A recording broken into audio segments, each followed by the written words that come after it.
Hey guys, welcome to my channel. My name is Leanne and today's video is another what's for dinner video. I do these not quite every week because I don't always cook enough meals in a week to put out a video. Plus I don't want to just do the same meals over and over again, but I do enjoy cooking. I enjoy trying new recipes and I also love doing our tried and true favorites. So I hope you enjoy this video. If you are new here, I would love it if you would consider subscribing to my channel and hit that thumbs up button if you like this video. Let's get into the first dinner. Hey guys, so for this first dinner I am going to be making a chicken dish and I don't really have a name for it, but these are the ingredients used and I will type out to the best of my ability in the description box below approximate measurements of what I did. I a lot of times use a recipe for reference, and if I did for this meal I honestly don't know what it was. So I took about a tablespoon of olive oil. You'll see I go back and add in a couple additional amounts for some ingredients. So I believe the ending was about 1 tablespoon of olive oil, tablespoon of honey, a teaspoon of mustard, half a teaspoon of oregano, a 1/4 teaspoon of rosemary, about half a teaspoon of minced onion, 1 to 2 teaspoons of garlic, and a 1/4 teaspoon of paprika. And you'll see I kind of stopped and smelled it and then went and added some more things. That's just kind of how I do it. So I'm just combining that real well, and then we're going to add this to our chicken. I'm just salting it here, salting the chicken, and then we're going to just drizzle on and spread on this little mixture first before we pop it in the oven. And we are going to do this to both sides of the chicken.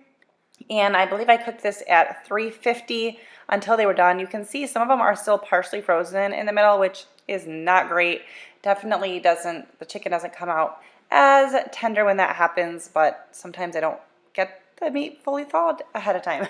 So anyways, here I am doing the other side, and then we're just gonna pop this in the oven and bake for, these were thinner pieces of chicken, so probably 30 to 45 minutes altogether. And for a side, I decided to make some rice cauliflower, and this is really easy. I don't even put oil in the pan. I literally just dump this in the pan. There's enough moisture from it being frozen to, to add any liquid you need to cook it. And I'm just kind of breaking out the chunks as it's still frozen. And sometimes I leave it just as is, and sometimes I like to season the rice cauliflower. So sometimes I wait and season it when we're eating it, and sometimes I season it in the pan. So I just decided to add a little bit of salt, garlic powder, onion powder, and paprika, and then in a little bit I add in like a tablespoon of butter. But you can just cook it up plain and that works just fine as well. And this probably takes about 10 to 15 minutes on the stovetop to make, so not long at all. And then I also did steam up some broccoli, which I didn't show you because that's pretty self-explanatory, I guess. When the chicken was just about done, I took it out of the oven, and I think all I did was make up some honey mustard here and just drizzled some more of that on top just for some extra sweetness and liquid, I guess.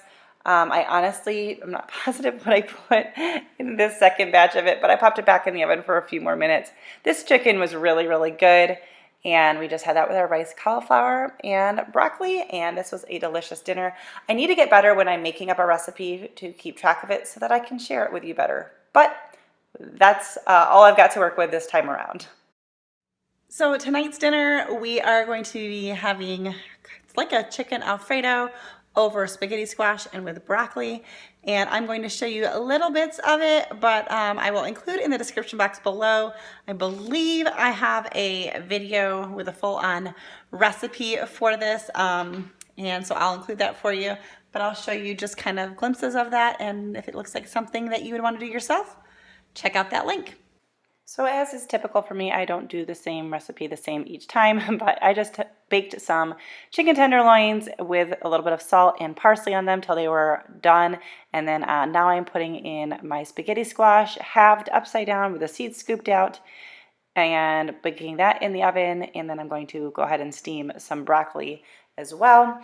And I'm just kind of doing all of the parts, and then I'll get to the cheese Alfredo sauce and just dicing up some chicken. I did not use all of this chicken or really all of the broccoli. I just kind of cooked a whole package of each, and we like that kind of leftovers and stuff, so it was no big deal.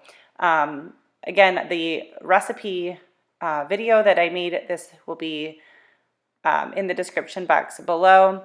But now I am just sauteing, I think, just some butter with some minced garlic. I had some fresh garlic, but honestly, at this point, I was kind of done with some of that stuff. I'd already chopped up all the chicken and I took the easy route. And now I'm just mixing in a cup of almond milk just because that's what we use. This sauce would definitely be thicker if you used regular milk. It is supposed to be a healthier version, so it does not have like heavy cream and stuff, but I wouldn't say it's healthy, but maybe healthier. And I'm just adding in some cheddar cheese. I also did add in, I believe, some Parmesan cheese to mine, and then I added in some cream cheese this time because I had it and I wanted to just thicken it up a little bit. I don't believe that is in the original recipe, so you can do what I do and take the recipe video, even where I give you more thorough instruction, and make it your own. That's just how I cook, and for the most part, things come out good. Most of the time, I end up with winning recipes. So anyways, you're just going to mix everything until you get your cheese sauce, and then we're going to just add in the chopped broccoli, or the cooked broccoli rather, and the chopped chicken, and mix that together.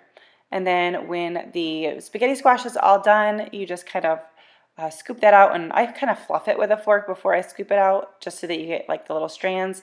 But and then pour this all on top, and really, really good. I have had this with brown rice pasta. In fact, we had some leftover sauce, and the spaghetti squash was gone for the leftovers, so we made some brown rice pasta and had it with that, and it was very good. So for this next recipe, I am making crock pot sloppy joes. We were going to be out late, and I wanted everything set to go in the crock pot for when we got home. And so I'm just cooking up the ground beef. I would have cooked up some diced onion if I had remembered to do that. I only like including like real onion in my recipes if I can cook it up really, really well, and I forgot. So I just omitted that. And then we're going to go ahead and make the sloppy joe sauce, and I'm going to give you approximate measurements of what I did because I kind of combined a couple different recipes together. So altogether I did about a cup of ketchup, and here I put about a quarter cup of water in the bottom of the first bottle just to get the rest of the ketchup out, and then I did the remainder from the second bottle. And then I did 2 tablespoons or so of mustard, a quarter cup to a half a cup of brown sugar. You'll see I end up tasting it later and adding a little bit more brown sugar. 1 tablespoon of Worcestershire sauce, approximately, all of these are approximate. 1 teaspoon of onion powder, 1 teaspoon of garlic powder, a half a teaspoon of paprika, and maybe about a half a teaspoon of salt. And then I did add in some red pepper flakes, just a few, and you can do, obviously that's going to be based on your taste, whether you like that kick or not. And I don't like a lot of kick, but I do enjoy that.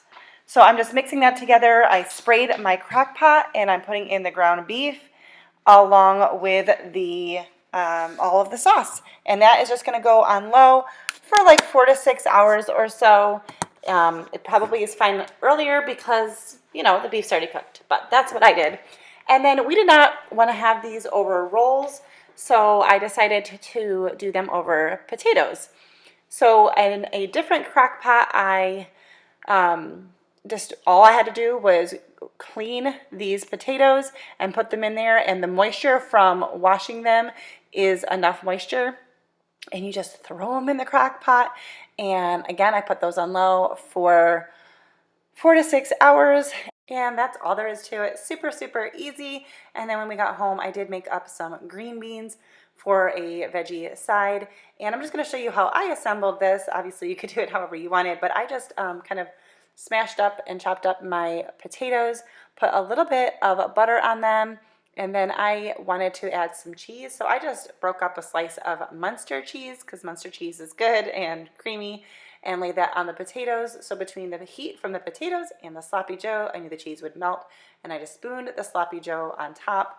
And this dinner was really good, and it was great to have a nice meal waiting for us when we got home. I think it was like 9:30 or 10 o'clock when we got around to eating dinner. So there you have it. So for tonight's dinner, we are making buffalo ranch stuffed chicken. We're really excited about this. I will include a link to the original recipe in the description box below. I am doing a couple of variations, as is usual for me. partially because I'm making half of the recipe because I'm only making 2 chicken breasts, and also because I'm just switching things up a little bit. So you can see what I'm doing and compare that to the recipe and decide what you want to do. I've got 2 ounces of room temperature cream cheese and a 1/4 cup or so of cheddar cheese. I've got my homemade ranch seasoning here, and I'm going to do about 2 tablespoons. I'm going to also add in some dried parsley and some buffalo sauce, just a little bit. We're going to put most of it on top of the chicken breast. So now I'm just cutting my chicken breast down the middle, just not cutting all the way through, so you want them to be closed on one side, and then you're going to just take that cream cheese mixture and stuff it in there. That's really all there is to it. If you have not seen my videos before, my cooking videos, I do wear disposable gloves when handling raw meat. I just do not like the feeling of raw meat, and I really don't like have to pick stuff out of like my fingernails and stuff. Just kind of grosses me out, so that's what I do. Just going to spread some buffalo sauce on top. And so this is after 15 minutes in the oven, and I decided to just add on some ranch seasoning again. And this is not in the recipe, but I just wanted to do it. I love the flavoring, especially of this homemade ranch seasoning, and sprinkling a little bit more parsley before drizzling with a little bit more buffalo sauce. And then I'm going to throw this back in the oven for 10 minutes. And then I pulled it out and sprinkled some more shredded cheese. I just shredded more than I needed in the beginning, so I decided to just put this on top, and I put it back in the oven for about another 5 minutes. So about 30 to 35 minutes altogether for this chicken. Came out perfect, and we just made some rice cauliflower on the side, and also just used up some leftover veggies in the refrigerator from other meals. My husband said that he loved this meal and that it was probably in his top 5, maybe even his most favorite meal. So I definitely recommend giving this a try. This was delicious. If you like this video, don't forget to give it a thumbs up, and I'll see you in my next video.